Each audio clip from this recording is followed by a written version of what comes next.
ভাইয়া, তুমি আর আমি একসাথে ঘুমোবো? হ্যাঁ, তুই আমার বউ আর আজ আমাদের বাসর রাত। কি মজা, কি মজা। হ্যাঁ, আজ সারা রাত আমরা খেলবো। তিথিকে যখন বিয়ে করি তার বয়স তখন 14। সম্পর্কে আমার ফুফাতো বোন। আমার দাদির ইচ্ছে বিয়েটা হয়েছিল। পরিবারে বড় ছেলে হয় আমাকে কোরবানির শিকার হতে হয়েছিল। ওকে যখন বিয়ে করি আমার বয়স তখন 26। বুঝতেই পারছেন, দুজন দুই গ্রহের বাসিন্দা। দাদি ছিল শেষ পর্যায়ে, কোনোরকম হাঁটতে চলতে পারত। তাই একদিন বাবার ফুফুকে ডেকে এই কোরবানির ব্যবস্থা করে। তার এক কথা, নাত বউ দেখে যাবে আর তিথির সাথে আমার বিয়ে দেবে। তাই তো এক প্রকার জোর করে তিথির সাথে আমার বিয়েটা হয়েছিল। অনিচ্ছের শর্তেও দাদি জোরাজুরিতে বাসর ঘরে ঢুকতে হয়েছিল। ঘরে ঢুকতেই রোবটের মতো খাট থেকে নেমে সালাম করা শুরু করলো। করছে তো করছেই, আমি কিছু বলছি না। প্রায় 2 মিনিট করার পর ধমক দিয়ে বললাম, কিরে কি করিস? সালাম করি। তা তো দেখতেই পারতেছি, এতক্ষণ ধরে সালাম করতে হয়? নানি তো বলেছে আপনি যখন আমাকে উঠাবেন তখন সালাম করা বাদ দিতে। তো আর কি বলেছে তোর নানি? আরো অনেক কথা বলেছে। কি বলেছে? বলেছে আপনার বুকে মাথা রেখে রাতে ঘুমোতে। আপনি যদি আমাকে জড়িয়ে ধরেন আমি যেন বাধা না দিই, চিৎকার চেঁচামেচি না করি। আপনি হয়েছে, এবার থাম, চল খাটে বসে পড়। নানি বলেছে আমাকে কোলে করে নিয়ে যেতে। কানের নিচে একটা চটকানে দিয়ে দাঁত ফালাই দিমু। ওরে কোলে করে খাটে নিতে হবে। যা খাটে যা। ও ও, এইবার বুঝছি নানি কেন চিৎকার করতে না করেছে। কি বুঝছস? এই যে আপনি আমাকে থাপ্পড় মারবেন, আমি ব্যথা পাবো, তাই যেন চিৎকার না করি। চিৎকার করলে তো মামা এসে আপনাকে মারবে।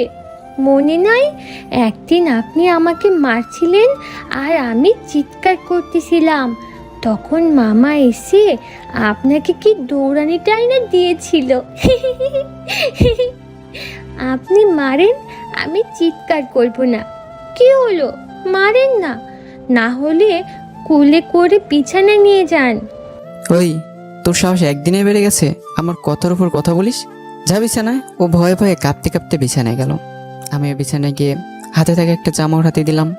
কিছুক্ষণ আগেও আমায় ফোনে বলেছিল ভাই এবার আসার সময় আমার জন্য একটা হলুদ কালারের জামা নিয়ে আসবেন। ওটাই আজ দিলাম। ভাইয়া, এটা কি? খুলে দেখ। ওয়াও, অনেক সুন্দর হয়েছে ভাইয়া, থ্যাংক ইউ। বলে গালে একটা চুমু দিল। আচ্ছা, আপনি এমন কেন? কেমন? এই যে ড্রেসটা এখন দিলেন, আগে যদি দিতেন তাহলে এটা পরেই আসতাম। কি শাড়ি পরাইছে, আমি পরবই না, তারপরেও বলে বিয়েতে শাড়ি পরতে হয়। আচ্ছা ভাইয়া, বিয়ে কি? ওর এত কিছু জানতে হবে না, শাড়িটা খুলে এটা পরে আয়। শাড়ি পরে ঘুমোতে পারবে না। আচ্ছা খুলছি। ওই, কি করিস? কেন, আপনি না বললেন এটা পরতে? বলছি তাই বলে এখানে? কেন, কোনো সমস্যা? না, কোনো সমস্যা নাই। যা বাথরুমে গিয়ে হাত মুখ ধুয়ে ওখান থেকে কাপড় পরে আয়। আচ্ছা। বলেই বাথরুমে চলে গেল। কিছুক্ষণ পর ড্রেসটা পরে এসে বলতেছে, ভাইয়া কেমন লাগছে আমাকে? সুন্দর লাগতেছে। মামা মামিকে দেখিয়ে আসি। না, এত রাতে যেতে হবে না। আর আজ থেকে মা বাবাকে আর মামা মামি ডাকবি না। কেন, কি ডাকবো? Uncle aunty? না, মা বাবা বলেই ডাকবি। বিয়ের পর সব মেয়েরাই তার স্বামীর মা বাবাকে মা বাবা বলেই ডাকে। যা, আমি পারবো না, আমার লজ্জা লাগে। এদিকে আয়। কেন মারবেন? না, আয়। শোন, তোকে কিছু কথা বলি। বিয়ের পর মেয়েদের কিছু জিনিস পরিবর্তন করতে হয়। তার স্বামীর বাবা মাকে মা বাবাই ডাকতে হয়, চঞ্চলতা কমাতে হয়, আর কথা কম বলতে হয়। মনে থাকবে? থাকবে। ঠিক আছে, এখন ঘুমো। বলে আমি শুয়ে পড়লাম। ও শুয়ে পড়লো, কিন্তু বালিশে না, আমার বুকে। কিরে, খাটে কি বালিশের অভাব হয়েছে? নানি তো বলেছে এভাবে ঘুমাতে। ওর কাণ্ড কারখানা দেখে আর কিছু বললাম না। সকালে ঘুম থেকে উঠে ফজরের নামাজ পড়তে গেলাম। নামাজ পড়ে হাঁটতে হাঁটতে বাজারে গেলাম চা খেতে। চা খেয়ে বাড়ি এসে দেখি সবাই কেমন কানাঘোষা করতেছে। আমি তোয়াক্কা না করে রুমে গেলাম। কিছুক্ষণ পর দাদি আসলো, এসে তিথিকে খোঁজা শুরু করলো। আর আমায় বলতেছে, কি রে নাতি, আমার নাতনিটারে কই রাখলা? দেখি একটু কেমন হলো। তোমার নাতনি আগে যেমন ছিল তেমনি আছে। তা কই আমার নাত বউটা? তোমার নাত বউকে কি আমি পকেটে করে নিয়ে বসে আছি যে আমায় জিজ্ঞেস করতেছো? কি বলিস? ও তো বের হয় নাই, আমরা তো মনে করলাম তুই রুমে, তাই এদিক আসি নাই। কি বলো? আমি তোকে ঘরে রেখে নামাজে গেলাম, তারপর সারা বাড়ি তোকে খোঁজার ধুম পড়ে গেল। চিৎকার করে ডেকে কোনো পাত্তা নেই, কোথাও পাওয়া গেল না। আমার মনে হঠাৎ সন্দেহ জাগলো, ও কি তাহলে যেই ভাবা সেই কাজ। দৌড়ে পুকুর ঘাটের আম বাগানে গেলাম, যা ভেবেছিলাম তাই। গাছ বান্দর গাছে বসে আম খাচ্ছে। বললাম, কি রে, ওখানে কি করিস? ভাইয়া আম খাচ্ছি, খাবেন? দাঁড়া, তোর আমি আম খাওয়া বের করতেছি, আজ তোর পা ভেঙে দেব। তোরে যে এত মানুষ ডাকতেছে শুনিস নাই? শুনছি তো। শুনছিস তো, কথা বললি না কেন? আপনি না কাল বললেন কথা কম বলতে। গাধি, কথা কম বলতে বলছি, তাই বলে এই না যে কথা বলতে নিষেধ করছি। ছাগলের মতো যে সারাদিন ম্যামা করস সেটা কমাইতে বলছি। ভুল হয়ে গেছে। এখন নেমে বলছি। মারবেন না তো? না, মারবো না, এবার নেমে আয়। লাঠিটা তাহলে পুকুরে ফেলে দেন, তারপর নামবো। আচ্ছা, ফেলে দিলাম, এবার আয়, সাবধানে নাম। একটু সরে দাঁড়ান। কেন? লাফ দেব। তুই কিন্তু সত্যি আজ মার খাবি। মা গো, গেছে রে, পাটা ভেঙেই গেছে। মেজাজটা গরম হয়ে গেল, কি আর করার। কোলে করে ঘরে নিয়ে আসলাম। বাড়ির ভিতরে এসে পড়লাম। পড়েছি বিপদে। সবার মুখে এক কথা, কি ডাকাচ্ছেরা, সেরিডারে কি করছে। কিন্তু কেউ তো জানে না যে সে গাছ থেকে পড়ে পায়ে ব্যথা পাইছে, তার জন্য ঠিকমতো হাঁটতেও পারছে না। সবাই তো ভাবতেছে অন্যটা। আমার তো লজ্জায় মাথা কাটা যাচ্ছে। অবস্থা বেগতিক দেখে আমি দাদিকে বুঝিয়ে বললাম। পরে দাদি এই লজ্জার হাত থেকে বাঁচালো। বাড়ির মাঝখানে গিয়ে মাকে জোরে ডাক দিল। মা সামনে আসতে মাকে বলল, বৌমা দেখো তোমার ছেলের বউয়ের কাণ্ড। এই সকালবেলা গিয়ে গাছে উঠে কেমন পাটা ভেঙে আনলো। এটা শুনে মা দৌড়ে আসলো। তোরে কতদিন বলছি গাছে উঠবি না, তারপরও কেন আমার কথা শুনিস না? দাঁড়া, আমি এখন তোর মাকে ফোন দিতেছি, বলবো তুই গাছে উঠে পা ভাঙছিস।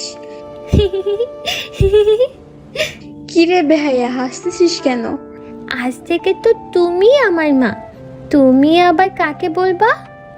মায়ের মুখে একটা খুশি রেখা ভেসে উঠলো। তখন মা বলল, তোকে কে বললো? নীলয় ভাইয়া বলেছে, আরো বলেছে। সাথে সাথে দাদি মুখটা চেপে ধরলো। আর আমি দৌড়ে ঘরের ভিতর চলে গেলাম। মা মুচকি এসে চলে গেল। কে রে, তুই নীলয়কে ভাইয়া বলে ডাকিস কেন? কি ডাকবো তাহলে? ভাইয়া হয়তো ভাইয়া বলেই ডাকবো না। দূর পাগলি, স্বামী কি কেউ ভাইয়া বলে ডাকে? কি বলে ডাকবো? কিছুই ডাকতে হবে না, আপনি করে বলবি। আর বেশি দরকার হলে আকার ইঙ্গিতে ডাকবি। কিভাবে? এই যে শুনছেন, ওগো শুনছেন, এইভাবে। ও আচ্ছা, ঠিক আছে। তারপর আমাদের গোসল করে চেয়ারে বসিয়ে রাখছে। বান্দর কি আর সভ্যতা বোঝে? তিথিও তেমনি, একবার এদিকে দৌড়াচ্ছে তো আরেকবার ওইদিকে। একবার তো শাড়ি খুলে এসে নাচানাচি শুরু করছে। মা আবার তাকে দমকে শাড়ি পরে আমার পাশে বসিয়ে দিয়ে গেল। তিথি এখানেই থাক, উঠবি না, আমি একটু ওই দিকটা দেখে আসি বলে খাবারটা দেখতে গেলাম। কিছু দূর যাওয়ার পরেই তিথি চিৎকার করে ডাকতেছে, ওগো শুনছেন? মাথাটা দিল গরম করে। পেছন ফিরতেই আবার বলতেছে, ওগো এদিকে একটু আসেন না। বাড়ির মধ্যে সবাই আমার আর ওর দিকে তাকাচ্ছে আর হাসছে। বলির পাঠার মতো আমি শুধু দাঁড়িয়ে আছি আর দাঁতে দাঁত কামড়াচ্ছি। এছাড়া করার কিছুই নেই, কারণ ওর চিৎকার শুনে বাবাও চলে আসছে। এখন কিছু বলতে গেলে উল্টা আমারই বিপদ। বাবাও মুচকি হাসছে। কিরে নিলয়, তিথি ডাকছে শুনছিস না? হা করে গাধার মতো দাঁড়িয়ে আছিস কেন? এদিকে আয়। হ্যাঁ তিথি বল, ডাকতেছিস কেন, কি হয়েছে? কিরে, তুই কি তিথিকে এখন তুই করে বলিস? হ্যাঁ, ওকে তো আগে থেকে তুই করে বলি। আগের কথা ভুলে যা, আর একবার যদি তুই করে বলিস তোর খবর আছে। তিথিমা, তোকে যদি তুই করে বলে আমায় বলবি। ঠিক আছে বাবা। তাহলে কি বলে ডাকবো বাবা? বউকে কেউ তুই করে বলে, তুমি করে বলবি। ঠিক আছে বাবা, দরকার হলে আপনি করে বলবো, তাও তুমিও বলবো না। এখন বলেন ডাকতেছেন কেন? কিরে গাদির মতো হাসতেছিস কেন? বাবা না আপনাকে তুমি করে বলতে বললো। আপনি আপনি আপনি করছেন কেন? ভুল হয়েছে আমার বোন, বলো ডাকতেছো কেন? ভাবি আমারে জিজ্ঞাসা করছে রাতে আমাদের কি কি হলো, সেটা কি বলবো? আপনি তো আবার বেশি কথা বলতে না করেছেন, তাই আপনাকে জিজ্ঞেস করলাম। এমন সময় পাশ থেকে বাবা বাবার মতো দৌড়, ভাবি তো মুখে কাপড় দিয়ে দৌড়। আমি তো আগে বলির পাঠা হয়েছি। তিথি ভাবিকে পিছন থেকে ডাক দিল। ভাবি কই যান? দাঁড়ান, উনি বলতে বললেই বলবো। বলেন না বলবো, ভাবি তো চলে যাচ্ছে। একটু দাঁড়া, আমি একটা মাইক নিয়ে আসতেছি, তারপর মাইক দিয়ে বলবো, এলাকার সবাই শুনবে। আব্বা। কিরে বাবাকে ডাকতেছিস কেন? বাবা না বললো আপনি আমাকে তুই করে বললে জানাতে। ভুল হয়েছে আমার। আচ্ছা, আর বলবেন না। ঠিক আছে, এখন তুমি বসে থাকো, আমি যাই। আচ্ছা যান, তাড়াতাড়ি আসবেন, না হলে ভাবি আবার বলবে আমি অনেক অহংকারী। একটা কথা জিজ্ঞেস করেছি বলছে না। আল্লাহ, কেমন পাপ করেছিলাম যে এমন ঝামেলা আমার কপালে জুটলো। কিছু বলছেন? না না, কি বলবো, বলছি তুমি বসো, আমি যাবো আর আসবো। ঠিক আছে। কিরে নিলয়, কই যাস? চলে যাচ্ছি। এমন সময় মাই কথা বললো।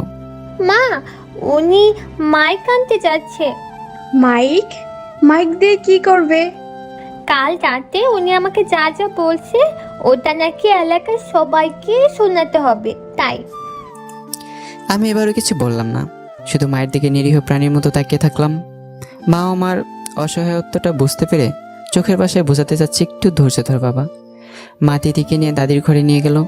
আমি পাথরের মতো দাঁড়িয়ে রইলাম, না পারছি চিৎকার করে কাঁদতে, না পারছি ওকে কিছু বলতে। কী বা বলবো, ও বা বুঝি কেমন। মনের দুঃখে চলে গেলাম পুকুর পাড়ে। তারপর সারাদিন কোনোরকম পার করে রাত আসলো। লোকজনও কিছুটা কমেছে। তিথি আর আমাকে পুপু নিয়ে যাবে, কিন্তু তিথি যাবে না। অনেক জোরাজুরি করেও নিতে পারলো না, বলে যে কাল সকালে যাবে। আমি একটু হাঁপ ছেড়ে বাঁচলাম। ইজ্জত যা যাওয়ার তা তো গেছেই, তাও নিজের বাড়িতেই গেছে, অন্যের বাড়িতে তো আর গেল না। রাতে খাওয়া দাওয়া শেষে আমি ঘুমোতে গেলাম। কিছুক্ষণ পর দাদি আর তিথি আসলো আমার ঘরে। দাদি বলল, দাদা ভাই, ও তো ছোট মানুষ, কিছুই বোঝে না। কয়টা দিন একটু ধৈর্য ধর, সব ঠিক হয়ে যাবে। তুই কোনো চিন্তা করিস না, আমি ওকে সব শিখিয়ে দেব। সকালবেলা কি থাপ্পড় খাওয়ার স্বাদ জাগছে? মারবা কেন? নানি তো কাল রাতে বলে গেল ওনার আর আমার কথা কেউ কিছু জিজ্ঞেস করলে কথা না বলতে। তিথি, তুই এমন কেন? তোর কি বুদ্ধির শুদ্ধি কিছু হবে না কখনো? কেন মা, আমি আবার কি করলাম? আর আমার বুদ্ধি নাই কে বললো? বুদ্ধি না থাকলে কি আমি ক্লাসে সবসময় প্রথম হতাম? আর বৃত্তিও তো পাইছি। এইতে তুমি তো তখন বলেছিলে আমার ব্রেন অনেক ভালো, বলো নাই? বুঝতে পারছি, ভুল আমারই। তোকে যদি সবার সাথে মিশতে দিতাম তাহলে আর আজ এই পরিস্থিতির সৃষ্টি হতো না। চোখে চোখ রাখলেও দোষ, না রাখলেও দোষ। এখন থেকে তোর স্কুলে যাওয়া বন্ধ, পড়ালেখাও বাদ। তুই এখন শুধু পাড়ায় পাড়ায় গল্প করে বেড়াবি আর দুনিয়ার সম্পর্কে জানবি। ইয়াহু, আমি আর স্কুলে যাব না। বলে নাচতে শুরু করেছে। দৌড়ে এসে আমায় বলতেছে, ভাইয়া ভাইয়া, ধ্যাৎ, ওগো ওগো, শুনছেন? আমার আর স্কুলে যেতে হবে না। আমি এখন সারাদিন ঘোরাঘুরি করবো আর খেলবো। আমার আমার যে কি খুশি লাগতেছে। বলে আমাকে জড়িয়ে তুললো। এদিক ওর চিৎকার শুনে বাবা মা দৌড়ে আসছে। এসে দেখে তিথি আমাকে জড়িয়ে ধরে আছে। এটা দেখে বাবা মা আর রুমে ঢুকলো না, হাসতে হাসতে চলে গেল। ফুপুও তাদের সাথে চলে গেল। এবার আমি আর সহ্য করতে পারলাম না, ঠাটিয়ে কানের নিচে একটা দিয়ে দিলাম। হঠাৎই তার মুখটা মলিন হয়ে গেল। সে বিছানার এক কোণে বসে পড়ল আর গাল ধরে নীরবে কাঁদতে লাগলো। আশ্চর্যের বিষয়ে কোনো শব্দ করতেছে না, আর বাবার কাছেও কোনো নালিশ দিতেছে না। তারপরেও আমার রাগ কমলো না। উঠে ফ্রেশ হয়ে বাবা মাকে বলে জোর করে চলে আসলাম আমার কর্মক্ষেত্র চট্টগ্রামে। আসার সময় দাদিকে বলে আসলাম যে তোমার নাতনিকে পারলে কিছু শেখাও, না হলে আমার দ্বারা ওকে নিয়ে চলা সম্ভব না। পৌঁছতে প্রায় 16 ঘন্টা লাগলো যানজটের কারণে। ফোনটা বন্ধ, রাত্রি তখন 3টা। ফোনটা চার্জে বসে ঘুমিয়ে পড়লাম। সকাল 8টার দিকে ফোন খোলার সাথে সাথে বাবার ফোন। নিলয়, কই তুই? বাবা, আমি তো বাসায়, অফিসে যাওয়ার জন্য রেডি হচ্ছি। যত দ্রুত সম্ভব তুই বাড়িতে আয়, তিথি হাসপাতালে। বলে বাবা ফোনটা রেখে দিল। এই কথা শুনে আমার ভয় ঢুকে গেল। যেভাবে ছিলাম সেভাবে বেরিয়ে পড়লাম চট্টগ্রাম এয়ারপোর্টে। বন্ধুকে বলে টিকিটের ব্যবস্থা করলাম। তারপর 12টার দিকে ঢাকায় পৌঁছালাম, আর ঢাকা থেকে প্রাইভেট কার করে বাড়ির দিকে রওনা দিলাম। পৌঁছতে প্রায় 5টা বেজে গেল। হাসপাতালে গিয়ে দেখি তিথি বেডে শুয়ে আছে আর স্যালাইন চলতেছে। বাবা, কি হয়েছে? হারামজাদা, তোর মতো একটা স্টুপিড ছেলের বাবা কি করে হলাম সেটাই আমি চিন্তা করতেছি।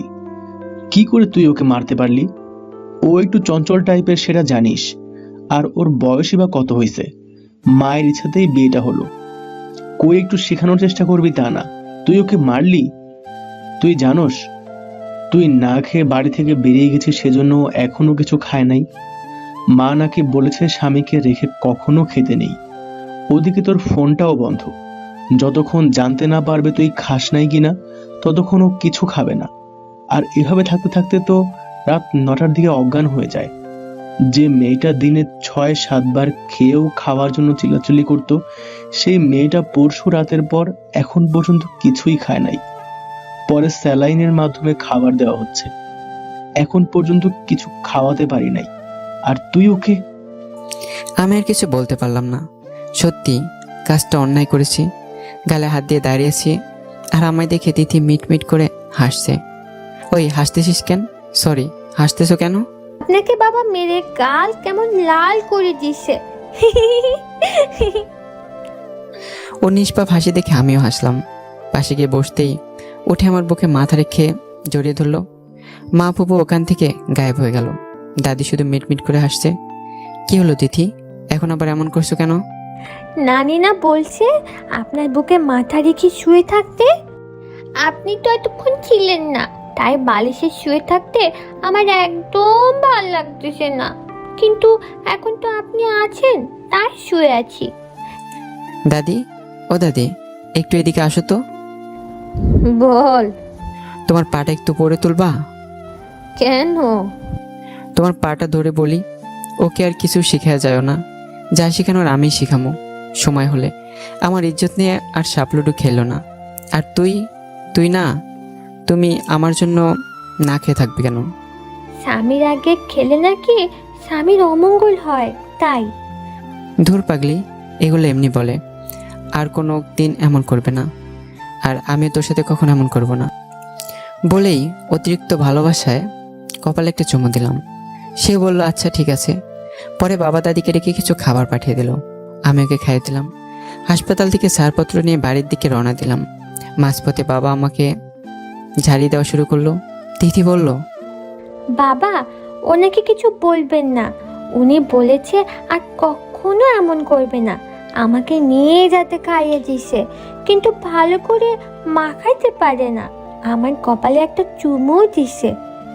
বাবার মুখ চুপ, মায়েরা দাদির মুখে হাসি, আর আমি জানালা দিয়ে দিনের বেলা আকাশের তারা গুনি। বাড়ি আসতে আসতে প্রায় সন্ধ্যা গড়িয়েছে। রাতে খাবার টেবিলে সবাই খেতে বসছি। আমি তিথিকে বললাম সবাইকে খাবার বেড়ে দিতে। আমি পারবো না, আমার ক্ষুধা লাগছে। মা তো আছেই, মাই সবাইকে দিবে। হ্যাঁ, তিথি তো ঠিকই বলেছে। ও কি পারবে এসব করতে? তুই খা মা। ওগো, আমাকে খাইয়ে দেন না, আমার না হাতে ব্যথা করতেছে। ওর কথা শুনে সবাই মিটি মিটি হাসতেছে। নিলয়, খাইয়ে দে তিথিকে। হাতে সুই ঢোকানো হয়েছিল, হয়তো ব্যথা করতে পারে। কি আর করার, খাইয়ে দিলাম। তারপর যে যার মতো রুমে চলে এলাম। দাদি শিখিয়ে দিয়েছে, ওটা কি আর ভুল হবে? এসে ওকে মাথা রেখে শুয়ে পড়লো। ওগো, আপনাকে একটা কথা বলি। বলো। আমার কথা শুনে সবাই হাসে কেন? ওটা তুমি বুঝবে না, আর একটু বড় হও, তারপর নিজেই সব বুঝবে। আপনি আমাকে বুঝিয়ে দিন, তাহলেই আমি বুঝতে পারবো। আমি অনেক ভালো বুঝি। আমার স্যারদা আমাকে একবার বুঝাইলে আমি সব বুঝে যাই। আচ্ছা, পরে বোঝাবো। আচ্ছা তিথি, তোমার কোনো বন্ধু নেই? না, তবে বান্ধবী আছে একটা। একটা মাত্র বান্ধবী? ও কি প্রেম করে কারো সাথে? ছি, না, কি বলেন এসব? ছি কেন? ওটা ভালো না, খারাপ। মা বলেছে যারা প্রেম করে ওদের সাথে না মিশতে আর কথাও না বলতে। আর যদি কেউ প্রেম নিয়ে কিছু বলে তাহলে মাকে জানাতে। তাই তো আমার কোনো বন্ধু নাই, শুধু একজন স্যারের মেয়ে। প্রেম খারাপ না, প্রেম করা ভালো। প্রেম অনেক ভালো একটা জিনিস। তুমি যদি কখনো প্রেম করতে, তাহলে আজ বুঝতে পারতে কেন তোমার কথা সবাই হাসতেছে। তাহলে আমি কি প্রেম করবো কারোর সাথে? না না, তোমাকে কারোর সাথে প্রেম করতে হবে না। যারা প্রেম করে তাদের সাথে মিশলেই হবে। আর ওদের সাথে মিশার পরে যদি প্রেম করতে মন চায়, তাহলে আমার সাথে করবে। স্বামীর সাথে প্রেম করা খারাপ না। কিন্তু মা যদি বকে? মা কিছু বলবে না। সত্যি তো? সত্যি। আচ্ছা, প্রেম করলে কি করতে হয়? আমি ওকে বুকের মাঝে শক্ত করে জড়িয়ে ধরে বললাম, এমন করে জড়িয়ে ধরতে হয়। তখন তিথি মাকে বলে লাফ দিয়ে দূরে সরে গেল। কি হলো? আপনি ধরার পরে আমার কেমন জানি কারেন্ট কারেন্ট লাগলো। ছোটবেলায় একবার কারেন্ট ধরেছিল, 3 ঘন্টা পর আমার জ্ঞান ফিরছে। তাহলে এখন ঘুমাও বলে মাথাতে হাত বুলিয়ে দিতে লাগলাম। মায়ের ডাকাডাকিতে সকালে ঘুম ভেঙে গেল। হাত মুখ ধুয়ে খেতে গেলাম। তিথিকে খাইয়ে দিয়ে আমিও খেলাম। ড্রয়িং রুমে বসে সবাই মিলে গল্প করছে।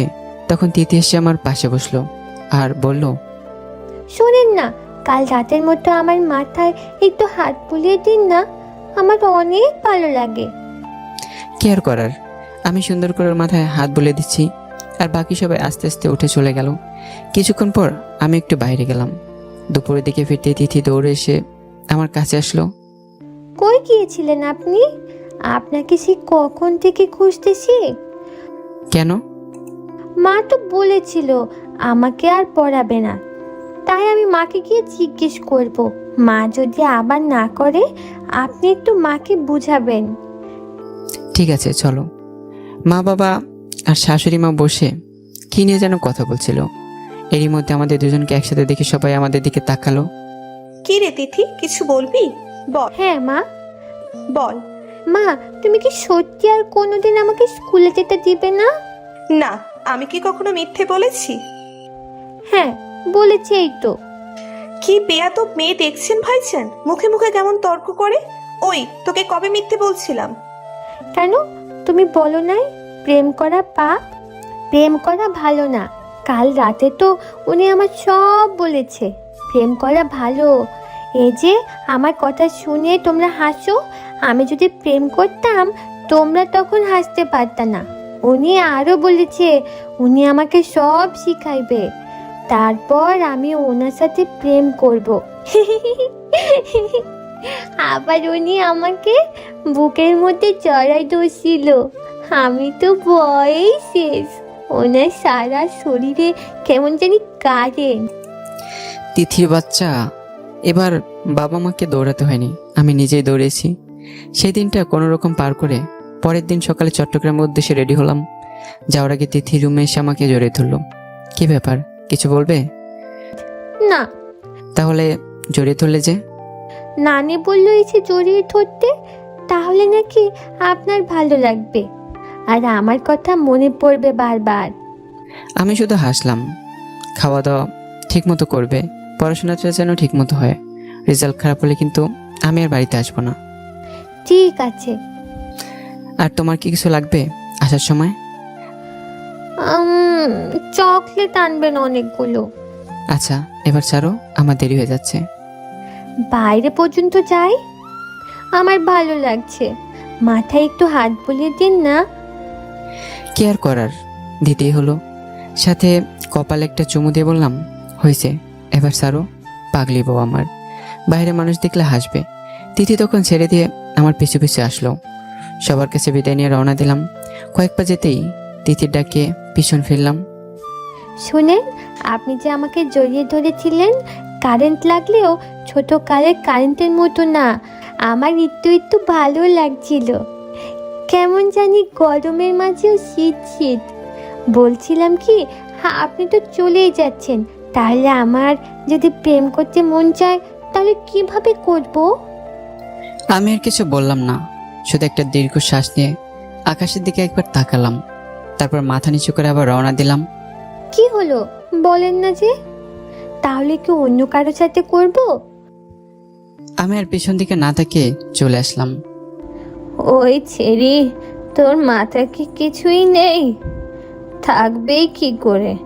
সারা দিন বই আর গাছ নিয়ে পড়ে থাকলে বুদ্ধি কি করে হবে? কেন, আমি আবার কি করলাম? কি করস জানোস না?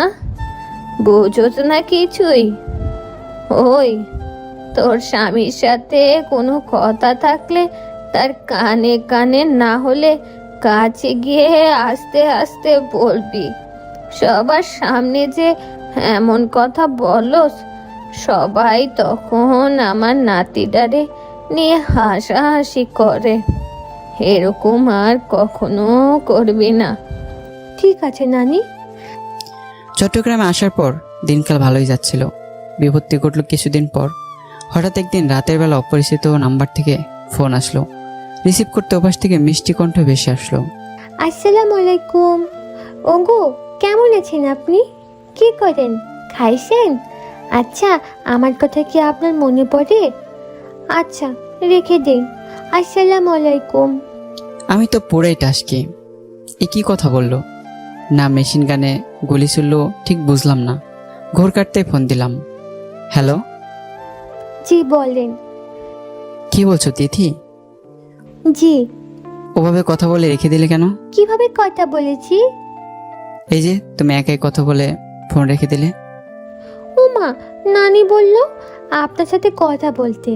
আপনি কি করেন, খাইছেন কি না, আমার কথা মনে পড়ে কি না জিজ্ঞেস করতে, তাই করলাম।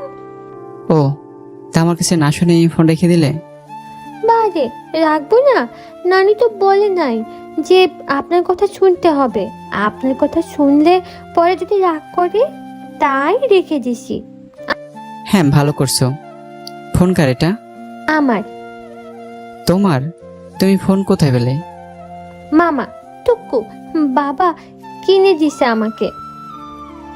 জানেন, এখানে না সুন্দর সুন্দর গেম আছে। আমি এখন গাছে উঠি না, সারাদিন গেম খেলি। খুব ভালো। তা শুনবেন আমি কেমন আছি, খেয়েছি কিনা, কি করি, তোমার কথা মনে পড়ে কিনা? নানি কিছু বলবেন না তো? নানির কাছে থেকে শুনে আসি। না, কিছু বলবে না? যদি বলে, কাল আমাদের স্কুলে একটা ছেলে ফোন দিছিল, ওর সাথে কথা বলতে দেখে আমাকে অনেক বকেছে। কি, কার সাথে কথা বলছো তুমি? ওর সাথে কথা বলতে গেলে কেন? বারে, আপনি না বলে গেছেন যারা প্রেম করে তাদের সাথে মিশতে, সেজন্যই তো কথা বলি। ও বলেছে আমাকে নাকি প্রেম শেখাবে। ও কেন তোমাকে প্রেম শেখাবে? তিথি আর কখনোই কোনো ছেলের সাথে কথা বলবা না।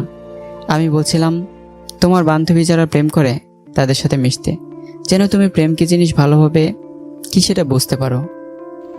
যা, আপনি কি সেটা বলেছেন? আপনি বলেছিলেন যারা প্রেম করে তাদের সাথে মিশতে। আমার কিন্তু অনেক বুদ্ধি, আপনার মতো ভুলে যাই না।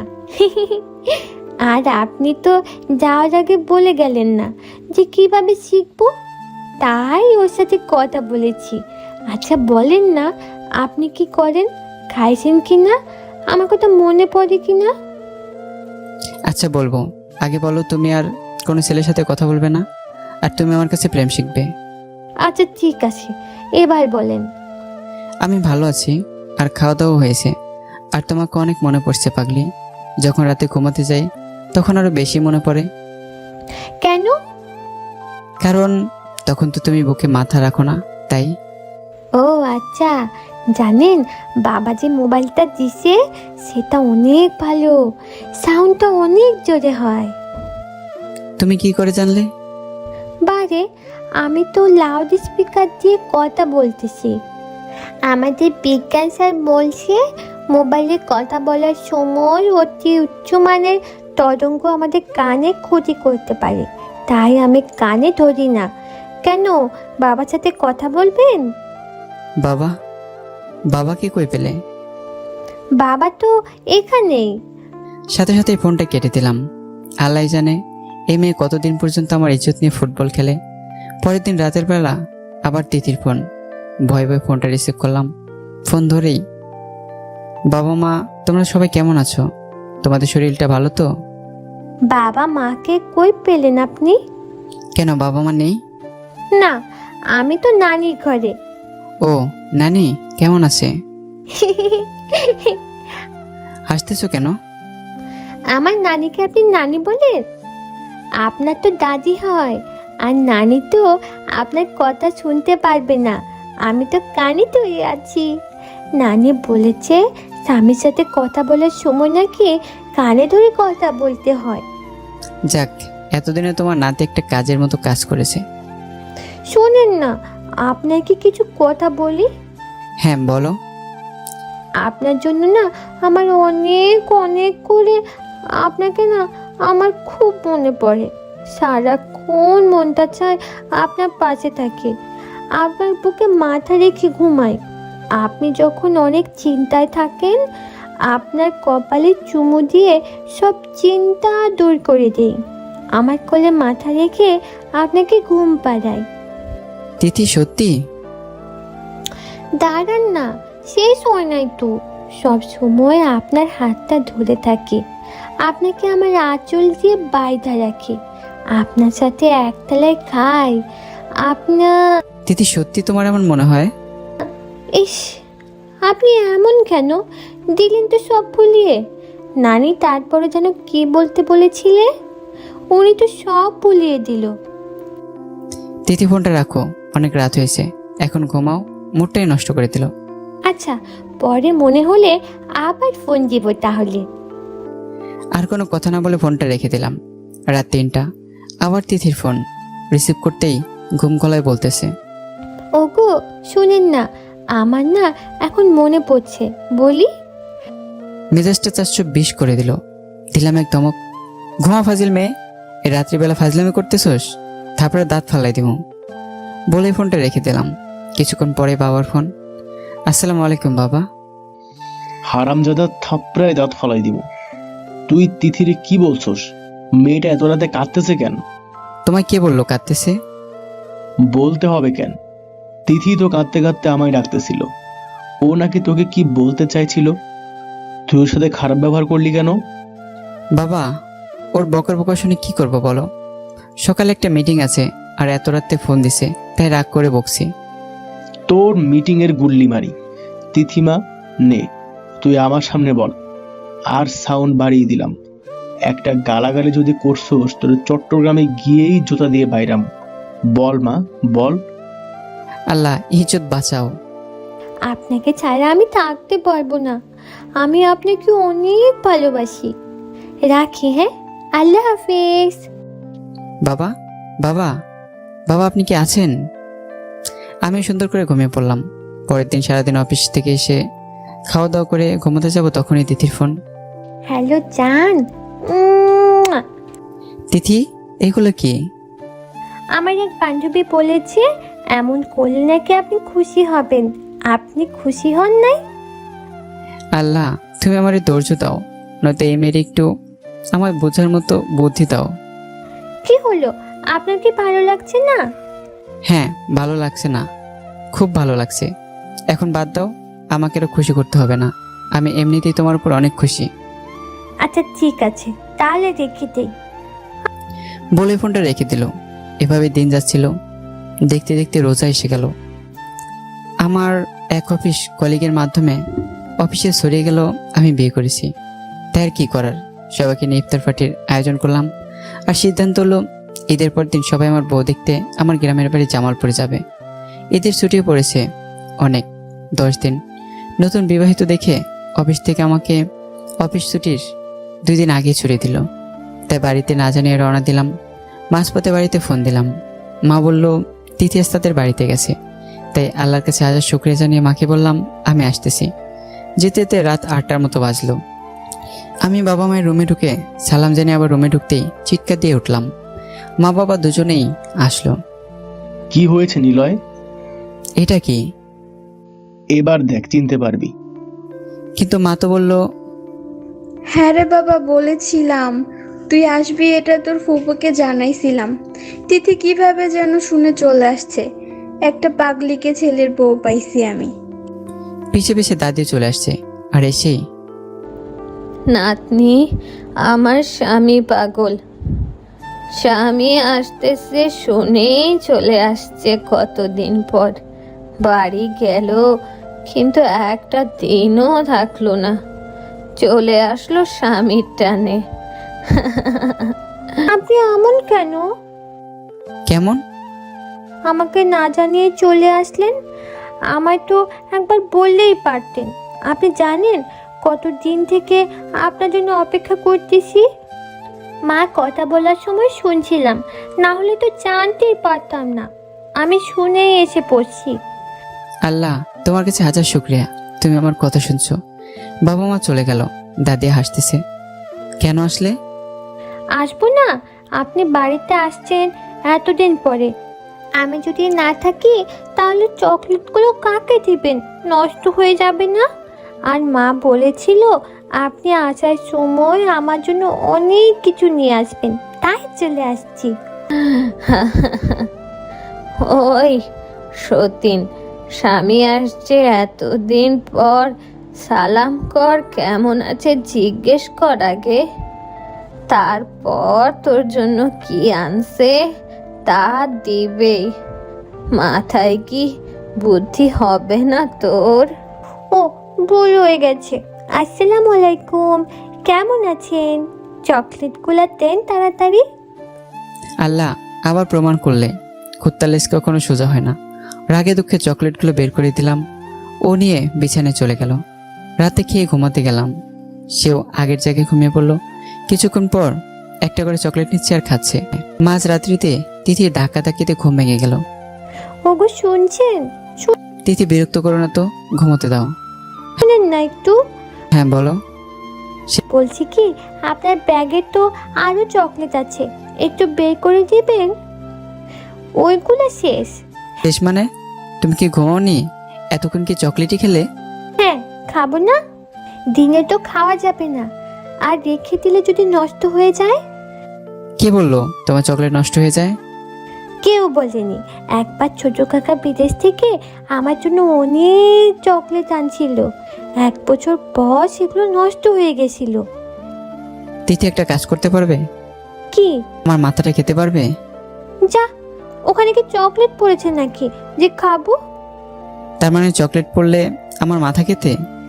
না, শুধু চকলেটটা খেতাম। জানেন না, অপচয়কারী শয়তানের ভাই। তাই কোনো জিনিস পড়ে গেলে আমি সেটা নষ্ট করতে দেই না। আচ্ছা, মেয়েরাও কি শয়তানের ভাই হয়? তুমি কি ঘুমাবে না থাপ্পড় খাবে? চকলেট খাবো, দিন না এনে। অবশেষে এনে দিতে হলো। পরের দিন সকালে পুকুর পাড়ে বসে আছি। আপনার কি মন খারাপ? একটু। ও আচ্ছা, দাঁড়ান, আপনার মন ভালো করে দিই। চুম্মু চুম্মু চুম্মু। বাহ সুন্দর। শব্দ হচ্ছে না, আর একটু জোরে শব্দ করো। সে আরো জোরে চুচু করে শব্দ করতে লাগলো। আমি আর ঠিক থাকতে পারলাম না। ওর পাগলামি দেখে হেসে দিলাম। হয়েছে, থাকার লাগবে না, এবার চুচু করা বন্ধ করো। সে বিশ্বজয়ী হাসি দিল। ইফতারের সময় আমি ওর পাশে বসলাম, না খাইয়ে দেওয়ার ভয়ে। টেবিলের ঠিক উল্টো দিকে বসলাম। খাবার মাঝের দিকে তাকাতে মুসকে মুসকে হাসছে। তাই সুযোগ বুঝে একবার দিলাম চোখ মেরে। ওয়াও, অনেক সুন্দর হয়েছে। কেমনে করলেন? আবার একটু করেন তো। কি রে মা? বাবা বাবা, উনি না খুব সুন্দর করে চোখ কেমন জানি বন্ধ করেছে, এই যে এইরকম ভাবে। দু চোখ বন্ধ করে বাবাকে দেখাচ্ছে। না না, হয় নাই, আমি পারি না। উনি একটা দিয়ে করছে, একটু একটু দেখান না, বাবাও দেখুক। আমি আর কারো দিকে না থেকে মাথা নিচু করে খেতে লাগলাম। তার পরের দিন থেকেই ইফতার আমার ঘরে ফাটিয়ে দিয়েছে মা। দেখতে দেখতে ঈদ এসে গেল। ঈদের পরের দিন আমার অফিসের কলিগরা আসলো। তিথি হলুদ রঙের একটা শাড়ি পরেছে, দেখতে অনেকটা পুতুলের মতো লাগছে। সবার সামনে ওকে নিয়ে গেলাম পরিচয় করে দিতে, কিন্তু পুরোটা সময় শুধুমাত্র এক ভাবি ছাড়া আর কারোর সাথে কোনো ধরনের কথাই বললো না। রাগে আমার মাথা দিয়ে আগুন বের হচ্ছে। শুধু তাই ওরা চলে যাওয়ার পরেই ঠাস করে একটা চড় মারলাম। দিন দিন কি বেয়াদব হয়ে যাচ্ছ? ওরা এত কিছু জিজ্ঞেস করলো আর তুমি কিছু বললে না কেন? আপনি না বলেছেন কোনো ছেলের সাথে যেন কথা না বলি, তাই বলিনি। নিজের মাঝে কিছুটা অনুতপ্ত বোধ কাজ করলো। তাই এই মেয়েকে দিয়ে আমি কি করে সংসার করব? এর বুদ্ধি বলে কিছুই নেই। মন খারাপ করে শুয়ে আছে বিছানায়। তিথি এসে আমার বুকে শুয়ে পড়লো। আমি তাকে তুলে দিলাম, বললাম আর যেন কখনো এইভাবে না ঘুমায়। সে রাগ করে চলে গেল। কিছুক্ষণ পর বাবাকে ডেকে নিয়ে এসে বিচার দিচ্ছে। বাবা, বাবা, উনি আমাকে ঘুমাতে দিচ্ছে না। কিরে নিলয়, ঘুমাতে দিচ্ছিস না কেন? বাবা, আমি ওকে কখন ঘুমাতে দিলাম না। ঘুমাক না, আমি কি নিষেধ করেছি? না বাবা, আমি ওনার বুকে ঘুমাবো। উনি আমাকে বারবার তুলে দিচ্ছে। বাবা একটু সংকোচে পড়ে গেলেন আর তারপর বললেন, ওকে ঘুমাতে দে, আমরা গেলাম। বাবা যাবেন না, আমি আগে শুয়ে পড়ি, তারপর যাবেন, না হলে আবার তুলে দিবে। তিথি এসে শুয়ে পড়লো। তারপর বাবা দরজা আটকে চলে গেল। আচ্ছা, আপনি সবসময় মন খারাপ করে থাকেন কেন? আপনার কি কিছু হয়েছে? না, কিছু হয়নি। কিছুটা তো হয়েছে, না হলে সবসময় এমন থাকেন কেন? কি করবো বলো, আমার যৌবন শেষ হয়ে যাচ্ছে আর তুমি তো সেটা বুঝতেই পারছো না। মুখ ফসকে কথাটা বলে দিলাম। ও ও, ডাক্তার দেখান নাই? দেখাইছি, বলছে ভালো হয়ে যাবে। তুমি এখন ঘুমাও আর কথা বলো না। পরের দিন সকালে সবাই খেতে বসছি। মন খারাপ দেখে বাবা জিজ্ঞেস করলো, নিলয়, কিছু হয়েছে তোর? কয়দিন থেকে দেখতেছি মন খারাপ। না বাবা, কিছু হয়নি। না বাবা, হয়েছিল, ডাক্তার দেখিয়েছিল, এখন ভালো হয়ে যাচ্ছে। এই ছেলেটাকে নিয়ে আর পারি না। ছোট থেকে একটা সমস্যা, অসুখ হলে কাউকে বলবে না। কি হয়েছিল রে নিলয়? বাবা, ওনার না। তিথি একদম চুপ, কোনো কথা বলবে না। এই বলবে না কেন? তোর কি অসুখ সেটা জানতে হবে না? পরে যদি বড় সমস্যা হয়ে যায়। বল মা, কি হয়েছিল নিলয়ের? আর তুই কেমনে জানলি? কাল রাতে যখন আপনারা এসে পড়লেন তখন বলেছে ওনার নাকি যৌবন শেষ হয়ে যাচ্ছে, আর আমি সেটা বুঝতে পারছি না বলে ওনার মন খারাপ। এখন নাকি ভালো হয়ে যাচ্ছে। আমি এক দৌড়ে ঘরের ভিতর। পরে 2 দিন আর মা কেউ আমার রুমে আসেনি, আমিও না। এদিকে তিথিরও স্কুল করেছে পরীক্ষার জন্য, তাই দিনে একটু শান্তিতে থাকতে পারি।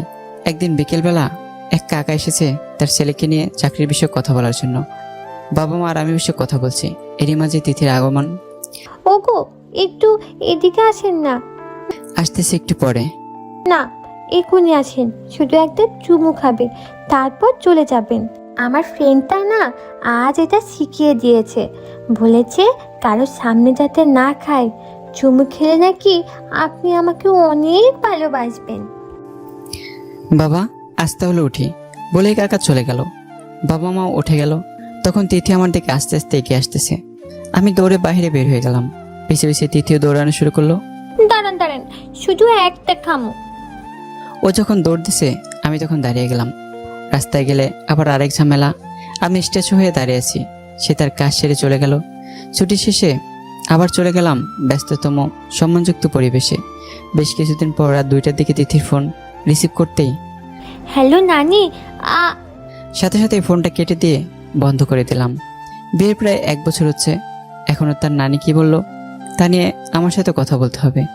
মনটা খারাপ করে ঘুমিয়ে পড়লাম। পরের দিন সকালে ফোন খুলতেই তিথির ফোন থেকে মেসেজ, নানি, নানি আর নেই, যত দ্রুত পারেন আপনি বাড়ি আসেন।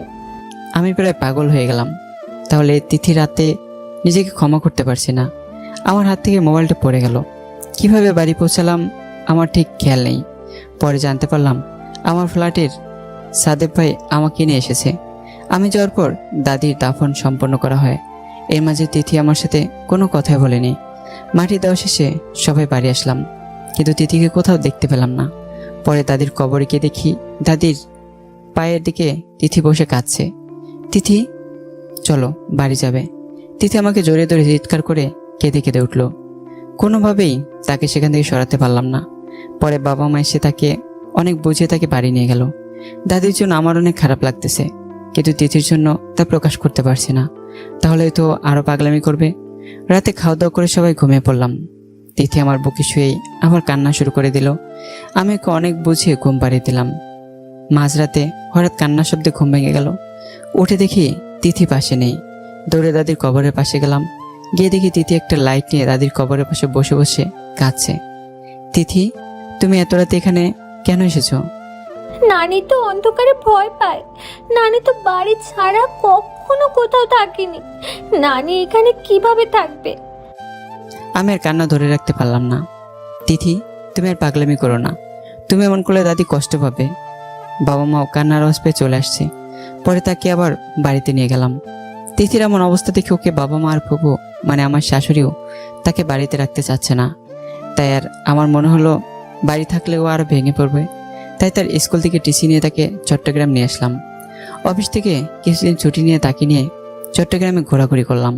পাহাড় সমুদ্র ঘুরে সে কিছুটা পরিবর্তন হলো। তারপর বাংলাদেশের মহিলা সমিতি বালিকা স্কুল অ্যান্ড কলেজে আমাদের এমডি স্যারের মেয়ের সাথে ভর্তি করে দিলাম। সাফেদ ভাইয়ের সাথে একই ফ্ল্যাটে থাকতে লাগলাম। সাফেদ ভাইয়ের বউ একজন গৃহিণী, তাদের 6 বছরের একটা মেয়েও আছে। কিছুদিনের মধ্যেই তিথির সাথে ভালো ভাব জমে গেল। আমি সকালে অফিসে যাওয়ার সময় তিথিকে স্কুলে দিয়ে যাই, আবার আসার সময় নিয়ে আসি। এভাবে দিনগুলো ভালোই যাচ্ছিল। একদিন তিথির স্কুল আগেই ছুটি হয়ে যায়, তাই আমায় বলে বাসায় চলে আসছে। অফিস শেষে বাসায় ফিরতেই দারোয়ানের বাড়িওয়ালার সাথে দেখা করতে বলল। রুমে এসে দেখি তিথি পড়তেছে। আমায় দেখে উঠে সে জড়িয়ে ধরল। প্রতিদিনই এমন করে, যতক্ষণ বাসায় থাকি ততক্ষণ আমার হাত ছাড়তে চায় না। দাদি নাকি এটা বলে গেছে। অবশ্য দাদি মারা যাওয়ার পর তিথি মাঝে অনেকটা পরিবর্তন আসছে। আগের মতো তেমন বেফাস কথা বলে না। কপালে একটা চুমু দিয়ে টেবিলে বসে বললাম যে একটু বাড়িওয়ালার সাথে দেখা করতে হবে, আমি দেখা করে আসি। না, আপনি যাবেন না। কেন? এমনি না, এমনি না, আমায় না কয়টা অঙ্ক করে দিতে হবে। আচ্ছা, এসে করে দিচ্ছি। না, আমায় এখনই করে দিতে হবে। অঙ্ক করা শেষ হলে আচ্ছা তুমি বাকিগুলো করো, আমি আসতেছি। ফিজিক্সটাও একটু বুঝিয়ে দেন। এভাবে করতে করতে রাত 8টা বাজে ফেলেছে। প্রায় সব সাবজেক্টই পড়ানো শেষ, তারপরেও যেতে দিচ্ছে না। তারপর ধমক দিয়ে বসে দেখা করতে গেলাম। সালাম দিতেই গম্ভীর মুখে আমার দিকে তাকালো। আমার হাতটা ধরে টান দিয়ে ছাদে নিয়ে গেল। দেখো নিলয়, তোমার বউ আমার ছাদের কি অবস্থা করেছে। সবগুলো ফুল ছিঁড়ে ফেলেছে। আর এদিকে আজ দেখো গাছটার কি অবস্থা করেছে। এটা কি কারোর ওঠার মতো গাছ? তোমার বউ গাছে উঠে গাছটা ভেঙে ফেলেছে। তার মানে এই জন্যই বাড়িওয়ালার কাছে আসতে দিচ্ছিল না।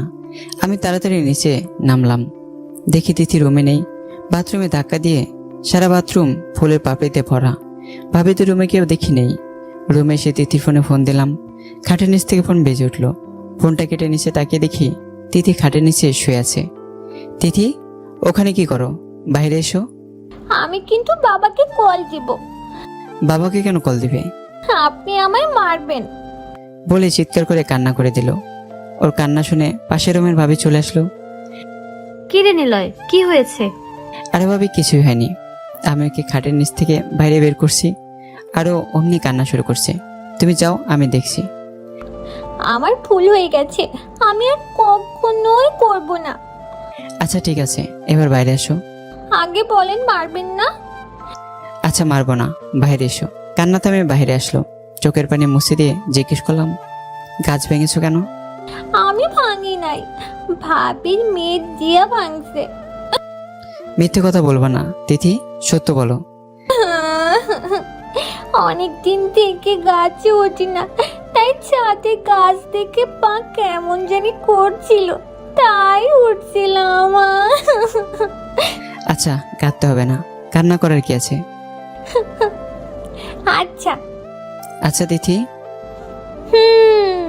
আরেকটা কথা জিজ্ঞেস করি, কান্না করবা না কিন্তু। আচ্ছা। আচ্ছা ফুল কেন ছেড়েছো? ও ও ও আমি না টিভিতে দেখছি সাবান দিয়ে গোসল করার সময় পানিতে ফুল দিতে হয়, তাহলে সুন্দর হওয়া যায়, তাই ফুল ছিঁড়ছি। তাই বলে সব ফুল কেন? বারে, আপনি দেখেন নাই ওদের গোসলখানা ভর্তি থাকে, তাই তো সব ফুল ছিঁড়ছি। এবার আর না হেসে পারলাম না। আমার হাসি দেখে ও হাসতেছে। ধুর পাগলি, ওরা এমনিতে এইভাবে টিভিতে বিজ্ঞাপন দেয়, আর তুমি এমনিতেই সুন্দর, তোমাকে ফুল দিয়ে গোসল করতে হবে না।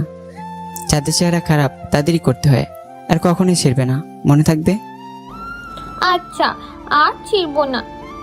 তার কিছুদিন পর তিথির টেস্ট পরীক্ষা শুরু হওয়াতে ওকে বাসাতেই থাকতে হলো সারাদিন। ভাবি আর দিয়ার সাথে সময় কাটাতো। একদিন বাসায় এসে ভাবিরা দেখি কেউই বাসায় নেই, দিয়ে একা একা পড়তেছে। আমি যাওয়ার পর কেমন করে যেন আমার দিকে তাকাচ্ছে, কিন্তু কাছে আসছে না। তিথি, কিছু হয়েছে? সে কান্না শুরু করে দিয়েছে। আমি ভয় পেয়ে গেলাম। তিথি, তুমি কি একা একা ভয় পেয়েছো? না আবার ফুল ছিঁড়েছো? না ভাবি কিছু বলেছে, বকেছে? না, তাহলে কাঁদতেছো কেন? আমি ইচ্ছে করি নাই। কি করেছো বলো? আপনি আমায় মারবেন বলে আরো জোরে কাঁদতে লাগলো। আমি বাবাকে বলে দেব আপনি আমায় মারছেন। আমি কি তোমাকে কখনো মেরেছি? 2 বার থাপ্পড় মারছেন। কবে? মনে নাই? একদিন সকালবেলা আর ঈদের পর একদিন আপনার বন্ধুর সাথে কথা না বলার জন্য মারছিলেন। আচ্ছা, তখন বুঝতে পারিনি। তারপর তো আর মারিনি, আর মারবো না। বলো কি করছো? দিয়ানা চকলেট খেয়েছিল, আমি চাইছিলাম, আমাকে দেয় নাই। পরে আমি ওর কাছ থেকে জোর করে সেটা কেড়ে নিয়েছি। তারপর সে আমার চুল টেনে ধরছিল, তাই আমি ওকে কামড় দিয়েছি। কামড় দিয়েছো মানে? দিয়ে এখন কোথায়? ওকে নিয়ে হাসপাতালে গেছে ওর মা। আমি আর দেরি না করে হাসপাতালের দিকে রওনা দিলাম। তিথি আমার পিছে পিছে গেল। হাসপাতালে গিয়ে দেখি দেয়ার ট্রিটমেন্ট চলছে। 4টা সেলাই দিয়েছে হাতে। তিথি আমার হাতটা ধরে অপরাধীর মতো পিছে দাঁড়িয়ে পড়লো, সাথে সাথে কান্না শুরু করে দিয়েছে। কি রে নিলয়, তুই কি তিথিকে বকাবকি করছিস নাকি? সুযোগ পেলাম কই, তার আগে তো বাবার ভয় দেখানো শুরু করেছে। থাক, কিছু বলিস না। দিয়াকে যখন কামড় দিছে, দেয়ার আগেই সেই কান্না শুরু করে দিছে হাতে রক্ত দেখে। ছোট মানুষ বুঝতে পারে নাই। ভাবি, ও এবার এসএসসি দিবে, ওকে তুমি ছোট বলছো? ওকে আমি আর এখানে রাখবোই না, খালি ওকে বাড়িতে পাঠিয়ে দেবো। আমি বাড়ি যাব না। তোকে আমি যেতেই দেবো না। শুধু আর পাগলামি করবি না কখনো, মনে থাকে যেন। আচ্ছা। ভাবলাম হাসপাতালে যখন এসে পড়েছি তখন প্রেশারটা একটু মেপে যাই। যেই না নার্স প্রেশার মাপা শুরু করেছে, তিথি এসে নার্সের চুল ধরে টানাটানি শুরু করেছে। এটা কেমন বেয়াদব? ও আপনাকে ধরেছে কেন? ধরেছে মানে? প্রেশার মাপতেছে, ধরতে হবে না? না, ধরবে না। নানি বলেছিল তোর স্বামীর পাশে যেন কোনো মেয়ে ঘেঁষতে না পারে, কোনো মেয়ে যেন তোর স্বামীকে স্পর্শ না করে, যদি করে তাহলে কিন্তু তোর স্বামীকে হারাবি। আমি হাসি আটকালেও নার্স না হেসে পারল না। পরে নার্স আর প্রেশার মাপলো না। তারপর তাকে নিয়ে বাসায় চলে আসলাম, আর টেস্ট পরীক্ষা শেষ হওয়ার পর তাকে বাড়িতে পাঠিয়ে দিলাম, যাতে আর কোনো অঘটনের সৃষ্টি না হয়। কে শোনে কার কথা। পরদিন বাবাকে সাথে নিয়ে হাজির। তাকে দেখে একদিনে চেহারার বেহাল দশা করে ফেলেছে। অবশেষে বাসায় ঢুকে দেখি বাবার তিথি বসে গল্প করতেছে। আমাকে দেখে তিথি বাবার পাঞ্জাবি ধরে বাবার পিছে দাঁড়িয়ে গেল। অনেক কেঁদেছে মনে হয়। দেখেই মনে হলো, বাবা কখন এসেছো, কেমন আছো? বাবা কোনো কথা না বলে আগে হাতের কাজটা সেরে নিল। হারামজাদা, তোর সাহস কি করে হলো মেয়েটাকে একা একা পাঠানোর? রাস্তা যদি কিছু একটা হয়ে যেত? বাবা জানো কি করেছে? চুপ, কোনো কিছুই আমি জানতে চাই না। একটা কথা বলবি, একটা চর খাবি। যত কথা তত চর। তিথি খিলখিল করে হেসে উঠল। আমি ওর দিকে তাকাতে বাবার পিছে লুকিয়ে পড়ল। বিপত্তি আরো ভালো কিছুদিন পর। তিথির যখন এসএসসি পরীক্ষা শুরু, তার এক কথা, ও পড়ার সময় আমাকে খাটে হেলান দিয়ে বসে থাকতে হবে। ও আমার বুকে মাথা রেখে পড়বে, আর আমাকে ওর মাথায় হাত বুলিয়ে দিতে হবে, তা না হলে সে পড়বে না। দীর্ঘ 1.5 মাস আমি ঠিকমতো ঘুমোতে পারিনি। ও রাত 2 থেকে 3টা পর্যন্ত পড়তো, আবার 6টা থেকে 6টা 30-এ উঠতো। পরীক্ষার সময় মেয়েটার চোখে ঘুমই থাকে না। যে করেই হোক তাকে প্রথম হতে হবে, তা না হলে তার মাথা ঠিক থাকে না। ক্লাস 7 অসুস্থতার জন্য দ্বিতীয় হয়েছিল। পরে যে প্রথম হয়েছিল তার বাবা মা এসে রিকোয়েস্ট করে তিথিকে প্রথম করে দিছে, কারণ তাদের ছেলেকে খামচিয়ে কামড়ে শেষ করে দিছিল। আরও পড়ার সময় কেউ ডিস্টার্ব করলেও তার অবস্থা অনেকটা খারাপ করে দেয়। তাই কিছু বলার সাহসও হয়নি। পরীক্ষা শেষে আবদার করলো আমার সাথে ঘুরবে। ছুটি নেই বললে স্যারের মেয়েকে বলে ছুটির ব্যবস্থা করলো। একদিন তাকে নিয়ে পার্কে গেলাম ঘুরতে। এই দেখেন দেখেন, মেয়েটা মনে হয় পানিতে পড়েছিল। চলেন চলেন, দেখে আসি। তিথি, দেখতে হবে না সব, চলো এখান থেকে, বাসায় যাব। আসলে তারা করছিল। আরে আপনি এমন কেন? দেখছেন না ছেলেটা একা? আমরা গিয়ে সাহায্য করি হাসপাতালে নেওয়ার জন্য। তিথি, হাসপাতালে নিতে হবে না, মেয়েটা দেখো নড়তেছে, তার মানে সে বেঁচে আছে, আমাদের যেতে হবে না। এই বলে তাড়াতাড়ি ওখান থেকে চলে আসলাম। দেখতে দেখতে তিথির রেজাল্ট হয়ে গেল। অনেক ভালো রেজাল্ট করেছে, আমাদের বক্সিগঞ্জ উপজেলার প্রথম। সেদিন যে তিথি কি পরিমাণ খুশি হয়েছিল তা বলে বোঝাতে পারবো না। প্রায় ঘন্টাখানেক লাফিয়েছে, আর কিছুক্ষণ পর পর আমায় সে জড়িয়ে ধরেছে। অথচ এই মেয়েটার রেজাল্টের আগের দিন রাতে সারা রাত ঘুমাতে পারেনি, সাথে আমাকেও ঘুমাতে দেয়নি। আমাদের বিবাহিত জীবনের বসন্ত শুরু হয়েছিল তিথির এইচএসসি পরীক্ষার পর। ততদিনে সাফেদ ভাইরা ঢাকার দিকে চলে গেছে, তাই পুরো ফ্ল্যাটে আমরাই ছিলাম। মনে পড়ে আমাদের বিয়ের 4র্থ বার্ষিকীতে ফিরতে একটু রাত হয়। অনেকক্ষণ কলিং বেল চাপার পরও দরজা খুলছিল না। তখন আমার চাবি দিয়ে দরজা খুলে দেখতে যাব, দেখি দরজা খোলা, ভিতরে অন্ধকার। খুঁজে লাইটটা জ্বালাতে আমি অনেকটা ভয় পেয়ে গেলাম। কার বাসায় ঢুকলাম? পরে খেয়াল করে দেখলাম না, ঠিকই আছে। সারা ঘর সুন্দর করে সাজানো, টেবিলের উপর একটা শেরওয়ানি রাখা, সাথে চিরকুট।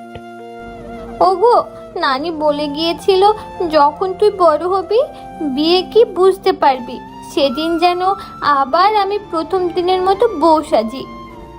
এক আনন্দে ঢেউ কেটে গেল মনে। আমি ফ্রেশ হয়ে শেরওয়ানি পরে গিয়ে দেখি রুমটা সুন্দর করে সাজানো। দরজায় দাঁড়িয়ে বললাম, দাদি যেন কি বলেছিল, বলে হেসে দিলাম। তিথি লজ্জায় মুখটা একটু ঠেকালো। কোনো রকম রাতটা পার করলাম। পরের দিন থেকে বিপত্তি আরও বেড়ে গেল। প্রায় 1 সপ্তাহ তিথির মুখ দেখতে পারিনি। খুব সকালে সে উঠে নাস্তা রেডি করে অন্য রুমে লুকিয়ে থাকতো, আর রাত না হলে বাসায় ঢুকতে দিত না। বাসায় যখন ঢুকতাম পুরো অন্ধকার থাকতো। এসে আমাকে জড়িয়ে ধরতো বরাবরের মতোই, কিন্তু লাইট চালাতো না। শোয়ার সময় আমার হাতটা বেঁধে রাখতো, তারপর ঘুমোতো। এভাবে তার অত্যাচারের দিনগুলো যাচ্ছিল। ঢামেকে চান্স হওয়ার পর আমি ঢাকার দিকে চাকরি নেই। চান্স হওয়ার কিছুদিন পরে তিথি কনভিন্স করে। সেদিন যে আমি কি পরিমাণ খুশি হয়েছিলাম তা ভাষায় প্রকাশ করার মতো না। তিথিকে খবরটা জানানোর পর ও যে কতক্ষণ আমার বুকে মুখ লুকিয়েছিল তা আমার মনে নেই। কিছুক্ষণ পর দেখি তিথি কাঁদতেছে। এই পাগলি, কাঁদতেছ কেন? বাবু হলে তো আপনি বাবুকেই ভালোবাসবেন, আমায় তো আর বাসবেন না। ধুর পাগলি, কে বলেছে তোমায় ভালোবাসবো না? আর অনেক বেশি ভালোবাসবো। সত্যি? সত্যি বলে কপালে একটা চুমু দিলাম। সে আমাকে জড়িয়ে ধরল। পাগলিটা এখন মা হয়েছে, বাবা হয়েছে আমি, কিন্তু পাগলির পাগলামি কমে নেই, বরং বেড়েছে। আল্লাহর অশেষ রহমতে আমাদের একটা মেয়ে হয়েছে। মেয়ে হওয়ার পর থেকেই আমার উপর তিথির অত্যাচার আরও বেড়ে গেছে। মেয়ে হয়েছে ঠিক মায়ের মতোই। মা যেমন স্বামীর বুক ছাড়া ঘুমায় না, তেমন মেয়ে বাবার বুক ছাড়া ঘুমায় না। আর এই নিয়ে মা মেয়ের মধ্যে ঝগড়া লেগেই থাকে। মাঝখান থেকে বলির পাঠা হয়েছে আমি। আমরা এখন মানুষ 3 জন, আর বালিশ একটা। এখন মেয়ের বয়স 3। কোলে করে দাঁড়িয়ে অপেক্ষা করছি তিথির জন্য। আজ তিথির মেডিকেলের শেষ দিন। কি ব্যাপার, ওকে এইভাবে কোলে করে কতক্ষণ দাঁড়িয়ে আছেন? এই তো প্রায় ঘন্টাখানেক। ও কি এভাবে কোলে উঠেছিল? কেন? না, কিছু না। মামুনি, আমার কোলে আয়। মেয়েকে কখনো তুই করে বলে না রাগ না উঠলে, কিন্তু বুঝতে পারলাম না কি জন্য রাগ করছে। কি ব্যাপার তিথি, তুমি কি নিতুর উপর রেগে আছো? কিছু করেছে? না, কিছু করেনি। আপনি হেঁটে হেঁটে বাসা আসবেন, আমি নিতুকে নিয়ে যাচ্ছি। তিথি আমাকে রেখে গাড়ি নিয়ে চলে গেল। বাসায় গিয়ে দেখি মেয়েকে খাটের সাথে বেঁধে কান ধরে দাঁড় করিয়ে রাখছে। কি ব্যাপার তিথি, ওকে বেঁধে রাখছো কেন? কি করব? ও আপনার কোলে কেন উঠবে? বারে, মেয়ে বাবার কোলে উঠবে না?